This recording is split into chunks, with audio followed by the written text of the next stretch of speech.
laging tinatanong, mabait ba yung amo mo? Sagutin natin. Habang ako ay nagluluto, magchika tayo. Kasi baka sumabog yung pagka-monster. Ngayon po ay birth month ang amo ko. Amo kong babae.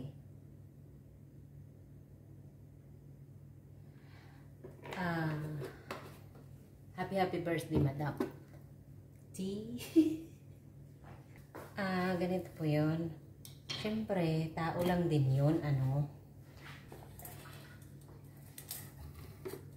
Alam nyo, hindi mo masasabi na mabait ang isang tao or ano man yung isang tao pag isang bisis nyo lang makita. Siyempre, medyo may katagalan na rin ako sa kanila. 2 dekada na ako sa kanila. Kaya mas alam ko na talaga kung siyempre, lagi kang kasama, alam mo na talaga kung ano sila. Pag hindi sila magalit, ang tao pag hindi magalit, sabihin na mabait, tapos hindi nagagalit, ay hindi yan normal. Ang tanong na mabait ba yung amo mo? Hindi ko masabi na masungit, hindi ko rin sila masabi na mabait. Normal lang din. Parang tayo lang din, minsan nagagalit. Siyempre, nagagalit sila pag may dahilan. Pag wala namang dahilan, hindi naman magagalit.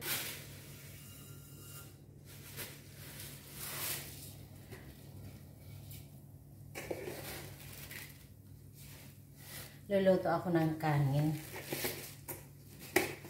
at makikipag-chikahan sa inyo.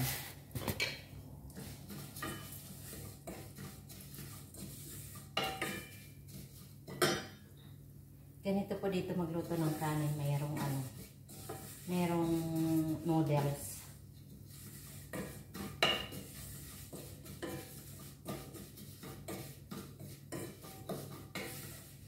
Matagal ko na yung gustong sagutin na laging tinatanong sa akin, mabait ba yung amo mo? Siyempre, wala namang maniniwala. Sa dami ko nang naging kasama dito. Nandyan din yung, alam nila yon na nag-aaway din kami, nagagalit din ako sa kanila. Siyempre, tao lang din ako na may sumpong. Siyempre, yung amo ko, tao lang din.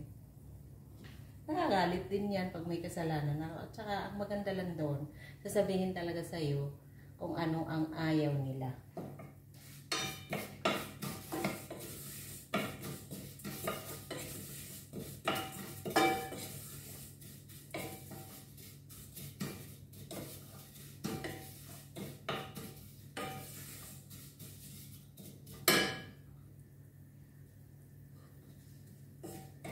At saka, kung ano ang pagkain nila, yun din ang pagkain namin.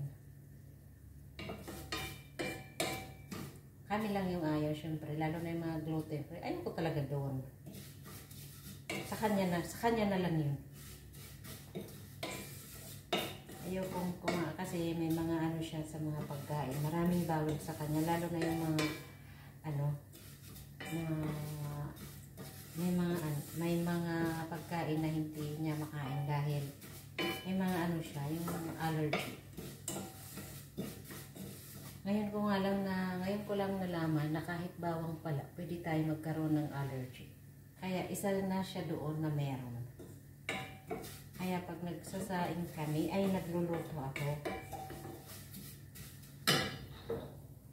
Minsan wala kaming bawang. Ay matipid kami sa bawang. Bumabawi na lang kami sa sibuyas.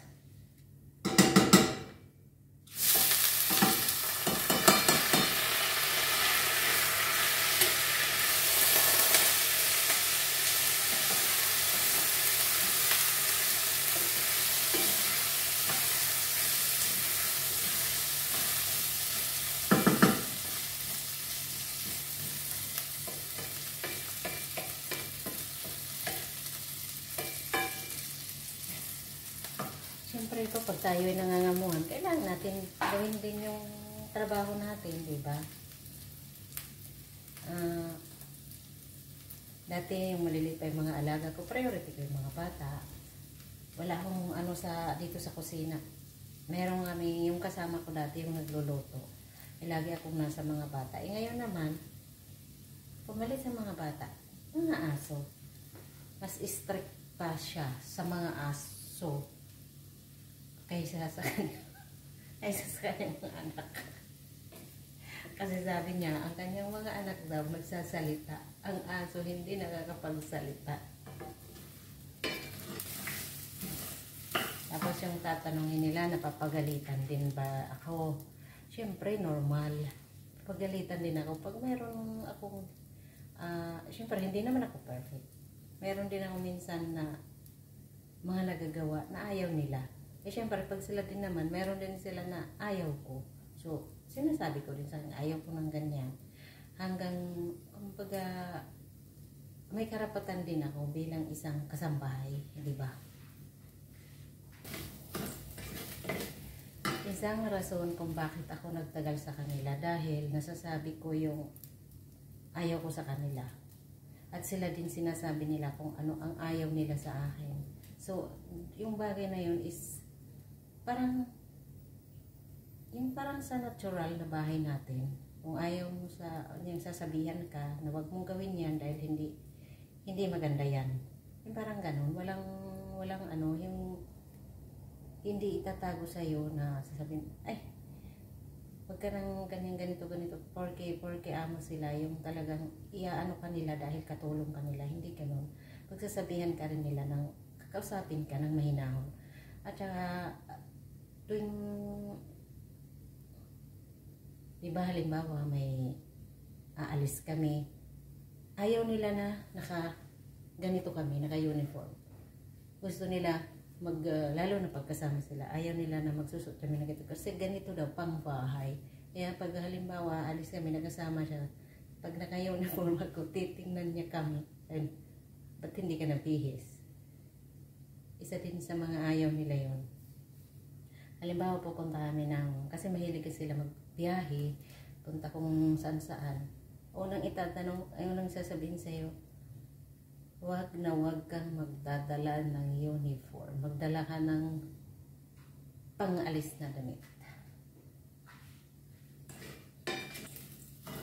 So, ang tanong doon, kung mabait ba yung amo ko, hindi ko masasabing mabait. Normal. Kasi ang para sa akin, pag hindi ako pagalitan, pag hindi ako pinagsabihan, yung akala mo perfect, yung magiging feeling ko perfect ako, hindi ganun. Kasi pag mabait yung isang tao, sasabihan ka kung saan ka mahina. Kung saan ka mali, sasabihin ka. Yun ang para sa akin, hindi yung hindi ka pagagalitan dahil mabait sila, hindi yung ganun. Pagagalitan nga dahil hindi nang pagalitan ka na talagang idra-drag ka sa hindi yung ganun. Yung pagsasabihan ka, papaalalahanan ka yung ganun. Kaya masasabi ko, normal silang tao. Happy birthday, madam. Yan ang pagluto nila ng kanin dito. Pinakuluan ko na rin yung tinakal ko na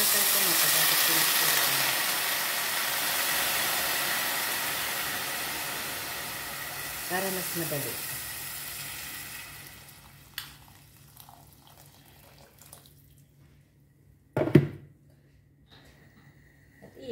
Hayaan na rin siyang as normal lang, parang pagsaing na din natin sa atin. Ganun lang.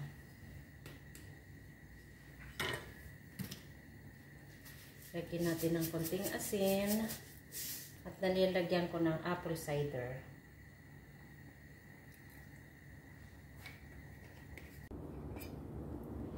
Luto na po yung ating kanin. Ayan.